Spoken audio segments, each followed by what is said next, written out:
mohon izin ya, kami 4 hari lalu kurang lebih menerima berita itu, Masya Allah. Jadi ada kuli bu, Pak, kisah nyata ya, di daerah ujung Jawa sana. Kami sebutkan namanya karena ini orang baik untuk teladan. Namanya Mbah Darjo. Pak Darjo itu kuli-kuli angkat, dan semua diangkat yang kasar-kasar itu.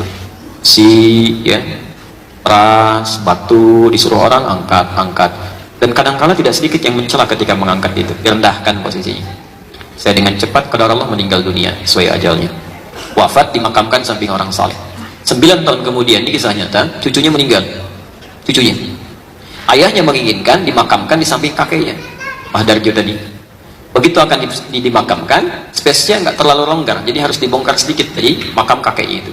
Begitu dibongkar, dalam 9 tahun setelah dimakamkan, bukan cuma jasadnya, kafannya plus papan penutupnya masih utuh. 9 tahun. Apa amalan orang ini? Masya Allah. Ketika ditelusuri kenapa dan sebagainya, tiga keutamaan yang pernah dikerjakan oleh beliau itu. 1, mempertaruhkan tenaga dan keringatnya untuk mendapatkan yang halal, Pak. Lebih baik saya ngangkat yang berat-berat mendapatkan keringat dan mendapatkan yang halal dibandingkan mudah dilakukan tapi neraka sudah mengancam. Maka setiap mendapatkan yang halal itu, jatuh keringatnya, itu keringat dihitung itu. Bagian dari pahalanya menjaga tubuhnya. Selamatkan oleh Allah. Makanya orang-orang yang mencari keringat, mencari rezeki dengan keringatnya, dan tidak pernah terfikir berbuat yang haram, Masya Allah, itu dijamin oleh Quran, Allah yang akan mudahkan hidupnya, menjaga rezekinya. Dari mulai dia hidup sampai dia kembali kepada Allah. Itu ada di Quran surah kedua Al-Baqarah, ayat 172, posisi paling kiri sebelah atas. Nanti ditafsirkan di Quran surah Maryam, surah ke-19, ayat 13, posisi paling kiri di pertengahan. Ya ayyuhalladzina amanu, hai orang-orang yang merasa punya iman, kulu min thayyibati ma razaqnakum, silahkan kamu cari untuk bekal makanmu. Min thayyibati, yang baik-baik, ma razaqnakum, kami yang sediakan. Ya, saya agak cepat sedikit. Hukum mencari rezeki, hukumnya secara umum ada di Al-Baqarah ayat 168, posisi paling kanan sebelah bawah. Itu umumnya kalimatnya mengatakan begini, ya ayyuhan nasu, hai manusia, kulu mimma fil ardi halalan thayyiban, silahkan cari rezeki, dapatkan untuk kebutuhan makan yang halal dan baik. Cara dapatnya halal, dibelikan yang terbaik untuk kesehatannya. Tapi ketika mengatakan pada orang beriman, kalimat halalnya dibuang, Pak. Silahkan cek, ya ayuhan nasu halalan thayyiban, ya ayuhan ladina amanu, ketika menyebutkan iman, halalnya dibuang. Kulu min thayyibati ma razaqnakum, silahkan cari yang baik-baik, kami sediakan, bukan kamu yang capek mendapatinya.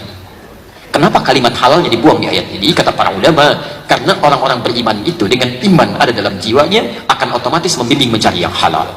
Jadi kalau ada di sini mengaku beriman, beragama Islam, tapi masih memikirkan yang haram, maka ada masalah dalam imannya. Ada masalah, itu dijaga. Saya mohon maaf. Yang kedua, itu sabar dengan ujian. Begitu cari, dicela, gitu kan? Direndahkan, alhamdulillah. Bukankah bersabar dalam ujian mendatangkan pahala? Apalagi saat dicela, oh masya Allah, itu gratis, bu. Jangan marah kalau sedang dicela, itu memindahkan pahala. Hadis Muslim, nomor hadis 5611 dari Abu Hurairah. Betul, hadza min hasanati wa hadza min hasanati. Kalau ada orang berbuat baik kemudian melakukan keburukan, itu pahala kebaikannya dipindahkan pada orang yang dizalimi itu. Ada orang sholat, selesai sholat mencela orang lain yang belum sholat. Tuh lihat. Baru ngambil wudhu aja belum, kita udah jamaah kan, alhamdulillah, ya kan? Nah, itu ketika mengucapkan kalimat itu, maka pahala sholatnya pindah pada orang bersangkutan. Selesai. Masya Allah, berapa banyak pahala yang dapat oleh orang tadi. Yang ketiga ini yang belum bisa saya lakukan sampai hari ini pun, Masya Allah, beliau mengikuti sunnah-sunnah orang-orang soleh sebelumnya, salafus soleh. Ibu, bapak sekalian, ini bocoran sedikit ya antara kita aja di sini hari ini.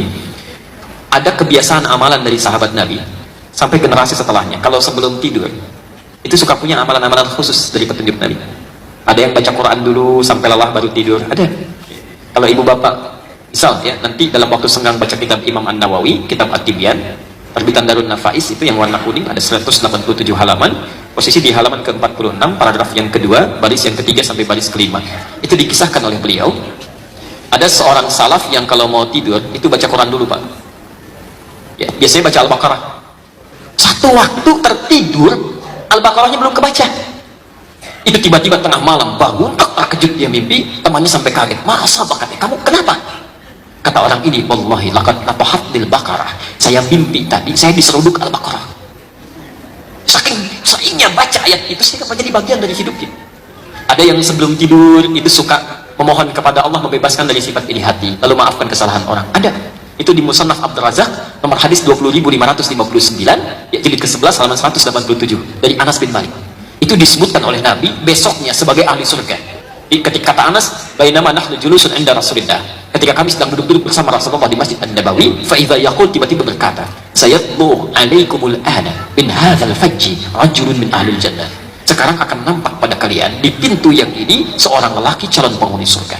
Fa idza rajulun min ansarin, tiba-tiba yang nampak seorang lelaki ansar, tanful lihyatu min atharil wudu, janggutnya masih basah dengan air wudunya, tangan kirinya memegang sendal, masuk ke masjid 3 hari berturut-turut, yang disebutkan orang itu saja yang muncul.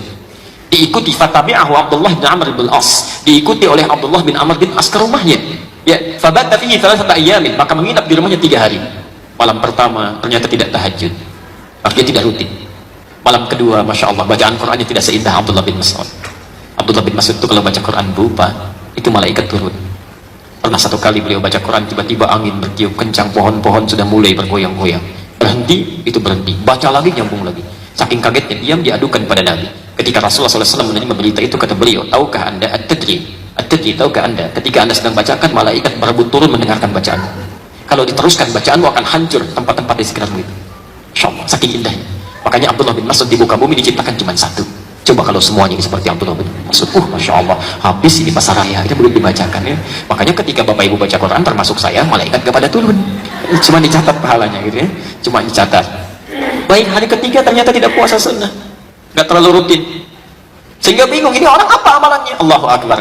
Ketika dia akan pergi, baru dikabari, ya, saya punya amalan gak canggih-canggih seperti yang lain. Saya cuma membiasakan sebelum tidur di keheningan malam, memohon supaya dibebaskan dari sifat iri hati dan memaafkan kesalahan orang lain. Kata Nabi, surga itu, surga. Nah, Mbah Darjo tadi mencari yang paling ringan, bersolawat pada Nabi setiap sebelum tidur. Allahumma shalli ala Muhammad wa ala ali Muhammad. Itu sampai basah lisannya, sampai lelah baru tertidur. Dan kesaksian keluarganya pernah ketika membacakan itu sampai hitungan 16.000 salawat pada Nabi. Bukankah Nabi mengatakan, man shalla alaihi salatan wahidah, sallallahu alaihi salawat, siapa yang bersalawat kepadaku 1 kali, Allah membalasnya 10 kali. Maksud saya, mohon maaf ya, kalau beliau dipanggil pulang duluan, telah menghadap Allah, barangkali menurut Allah dosanya begitu kecil, amalnya sudah banyak, dijadikan hikmah untuk kita. Kalau saya, anda, kita dihidupkan sampai hari ini, di awal bulan Dzulhijjah, belum mau diampuni dosa juga, dengan cara apa lagi Allah mesti ampuni dosa kita? Coba dulu merenung pelan-pelan, satu saat kita pulang, saat kita meninggal. Dunia aja begitu dicari luar biasa, berangkat gelap, pulang gelap, dikumpul-kumpul. Apa anda pikir akan dibawa ke akhirat? Tidak. Jadi yang sementara aja begitu serius, kenapa yang hidup abadi tidak dicari dengan serius? Ini bapak ibu misalnya bekerja, beli handphone, dapat handphone, alhamdulillah, begitu meninggal dibawa ke handphone itu. Gak ada. Saya sampai hari ini belum pernah dengar ada orang meninggal berwasiat, mah kalau nanti papa meninggal tolong handphonenya ikutkan, kalau kangen tolong miss call aja. Gak bisa ikut nih. Bismillah, assalamualaikum, pahala turun, handphonenya nggak akan ikut, kalimat itu yang naik. Bismillah, tulis SMS, jadi ibadah. Bikin status tentang kebaikan. Hari ini, hari Selasa 4 Dzulhijjah 1437 Hijrah, waktu sholat sekitaran Blok M, subuh jam sekian, zuhur jam sekian, sampai isya jam sekian. Allahu Akbar, itu yang jadi ibadah. Begitu status anda dibaca oleh orang lain, 10 orang sholat, ingat sholat, kemudian sholat karena status anda dapat pahala dari 10 orang itu, tanpa dikurangi sedikit pun. Hadis Muslim nomor hadis 1893, man dalla ala khairin falahu ajruhu mithla ajri fa'ilihi min ghairi an yanqusa min ajrihi syai'. Siapa yang memfasilitasi pada kebaikan diamalkan oleh orang lain, maka dia mendapat pahala yang sama dengan yang mengerjakan tanpa dikurangi sedikit pun. Apa yang sudah anda lakukan dengan handphone anda, media sosial anda? Karena jadi wahana untuk melahirkan dosa. Yang punya masalah orang lain yang bikin status yang lain, ribut di situ, gitu kan? Kadang-kadang yang bukan urusan kita dipikirin juga. Blok M gelap, tulis status, hari ini cuaca mendung, gitu. Emang kenapa? Gak ada hubungan dengan kita, mau mendung mau enggak, urusan Allah. Kayaknya pasti hujan nih, kalau hujan macet, kalau macet banjir, ustadznya pasti nggak datang kajian, tiba-tiba ketinggalan gitu kan.